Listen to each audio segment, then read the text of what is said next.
have private jets that are provided by the government. So I thought it was ironic that they were lecturing them on jets when they themselves have jets. I mean, it's absolutely astonishing. I want to talk about something that I think is both an opportunity, and I think you're just spot on this, and you have College Crash. Fortune magazine did a publication called The Henrys, High Income Earners Not Yet Rich. And it was talking about these people, upper middle class Americans making $250,000 to $500,000. And I remember they were talking about one couple. They said these people place a high emphasis on education. A good majority, one couple had met at Duke University, and they were putting away money for their two children, hoping that they would go to Duke University or a private college.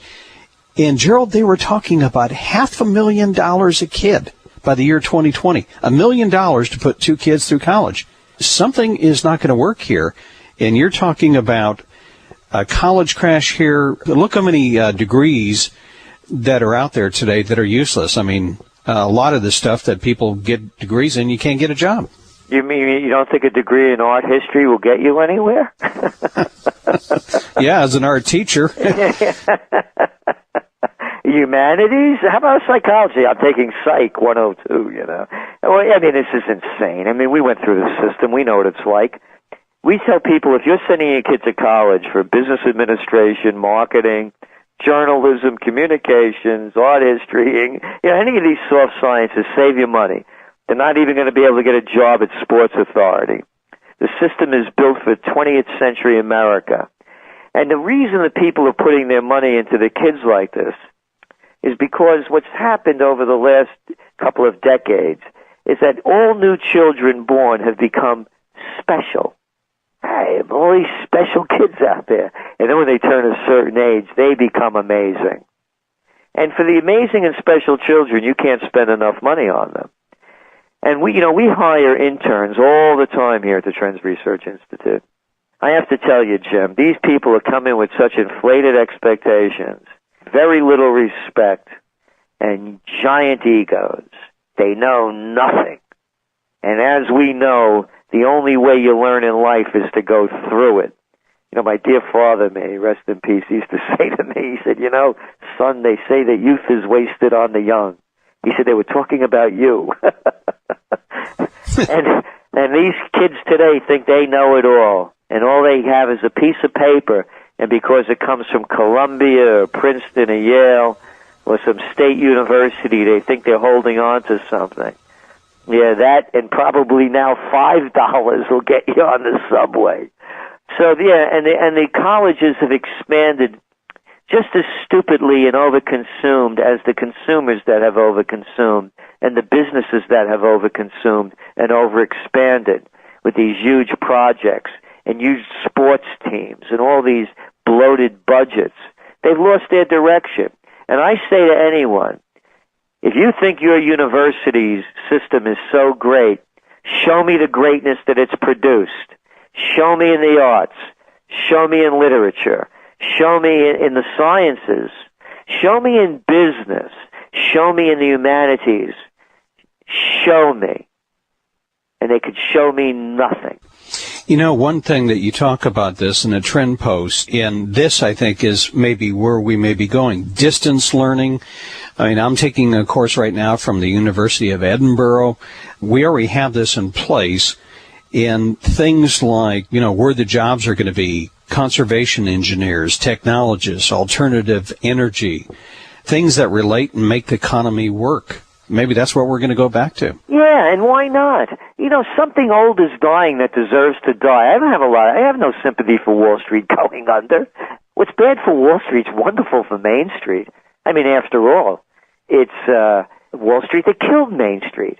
They're the ones who bundled all these packages together so these huge developers could build these atrocious-looking malls and big-box stores that sapped all the vitality out of Main Street, and working hand in glove with the politicians who gave them grants, loan guarantees, infrastructure repairs and access, you name it. Oh, always under the guise, it's going to create jobs. Oh, yeah, isn't it lovely? Stuffing shelves in Walmarts at 3 a.m. Those are the kind of jobs they created. So they sapped the vitality out of the main street. Now, with these failures going on, we believe there's going to be a revival of Main Street. People will again buy local, shop local, live, work, and shop all in the same area. Those are going to be the high priority areas. The commuting areas, the soulless suburbs, the hour commutes, they're going to be the less desirable. So it's bad for Main Street, Wall Street can be wonderful for this country because that's what made this country great. It wasn't Walmart, Dick's Sporting Goods, Sports Authority, Starbucks, Target, or the rest of them. It was mom and pop. It was the local hardware store, not Home Depot. If you were looking, you've got these top trends for 2009. What would surprise you the most and surprise you the least? What would surprise us the most, the way to get out of this, the only way we can see it happening is the productive capacity. We were talking before about the 1990s, and there was a recession. The unemployment numbers were 7.2%, in 1993. And the way we got out of it was the Internet revolution. And, we were all living life differently because of the Internet. It was a product that needed service, and it was a real, productive capacity. We need the same thing. It would surprise us if something came along right away, like an alternative energy beyond solar, wind, geothermal, biofuel, something along the lines of zero-point energy or charge clusters, hydrino power, something really big. That would be the most surprise. What would surprise us the least is the crash of the collapse of '09 and the Greatest Depression. We don't see any stop to it. And we also fear a global unrest. The massacre of Gaza right now that's going on. Again, I mentioned to you earlier on, I was in D.C. in '73, and I remember the oil embargo. The only way they stopped the Arab-Israeli war back then was to cut off the oil supply, and there was no other way to defeat Israel. And we believe that they may do that again. And we also saw reports come out on January 11th that Israel was planning to bomb Iran. I give George Bush a lot of credit for this. He would not give them the bunker-busting bombs. Because if we go to war against Iran, if the United States or Israel attacks Iran, we're at the beginning of World War III. Just in case anybody's forgotten, these are the Persians. They've been around a long time. And they're not going anywhere. They're 70 million strong. They fought Iraq. We were supported by Rumsfeld and Reagan and company from 1980 to 1988, and the Iranians lost over 1 million people. You could go to our trend forecasts 1 month before the Iraq War began. We said the United States would achieve a swift battlefield victory. It would devolve into a guerrilla war and would go on endlessly until the nation either ran out of money or too many people were killed. And so that's what we're concerned about the most at this time. Because if this war spreads beyond the Gaza's borders into Lebanon, Syria, and then possibly Iran, in a time of economic calamity that we're in now, this is a worldwide, as you well know, this is a worldwide economic meltdown.